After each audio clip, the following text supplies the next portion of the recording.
தமிழக வெற்றிக் கழக தோழிகளை வலுக்கட்டாயமாக கைது செய்தது காவல்துறை. அண்மை காலமாகவே தமிழக வெற்றிக் கழகம் மதுபான கடைகளுக்கு எதிராக தொடர்ந்து போராட்டம் நடத்தி வருகிறது. திமுக ஆட்சியில்தான் அதிகமான மதுபான கடைகள் திறக்கப்பட்டுள்ளது என்ற குற்றச்சாட்டுகளும் வலுத்து வருகின்றன. போதைப் பொருட்கள் கூட இந்த திமுக ஆட்சியில்தான் பள்ளி மாணவர்கள், கல்லூரி மாணவர்கள் என அனைவருக்குமே எளிதில் கிடைக்கக்கூடியதாக இருக்கின்றது. அந்த அளவிற்கு திமுக ஆட்சி ஒரு போதைப்பொருள் ஆட்சி என்றே கூறலாம். தளபதி விஜய் அவர்கள் கல்வி விருது வழங்கும் விழாவில் சே நோ டு ட்ரக்ஸ் என்று மாணவர்களை உறுதிமொழி எடுக்க வைத்திருப்பார். மக்களுக்கு இடையூறாக இயங்கி வரும் மதுபான கடைகளை அகற்ற கோரி தமிழக வெற்றிக் கழகம் தொடர்ந்து போராட்டங்களை நடத்தி வருகிறது. அந்த வரிசையில் தற்போது தஞ்சை கிழக்கு மாவட்ட மகளிரணி சார்பில் டாஸ்மாக் கடைகளுக்கு எதிராக காத்திருப்பு போராட்டமானது நடைபெற்றது.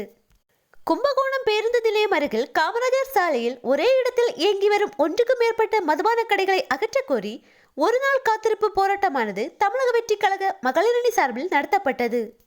இந்த காத்திருப்பு போராட்டத்தில் நூற்றுக்கணக்கான மகளிரணி தோழிகள் கலந்து கொண்டிருந்தனர். அப்போது அங்கு வந்திருந்த போலீசார் போராட்டம் நடத்தி கொண்டிருந்த தமிழக வெற்றிக் கழக தோழிகளை வலுக்கட்டாயமாக கைது செய்து வேனில் ஏற்றினர். இதனால் அங்கே சிறிது நேரம் பரபரப்பாக காணப்பட்டது.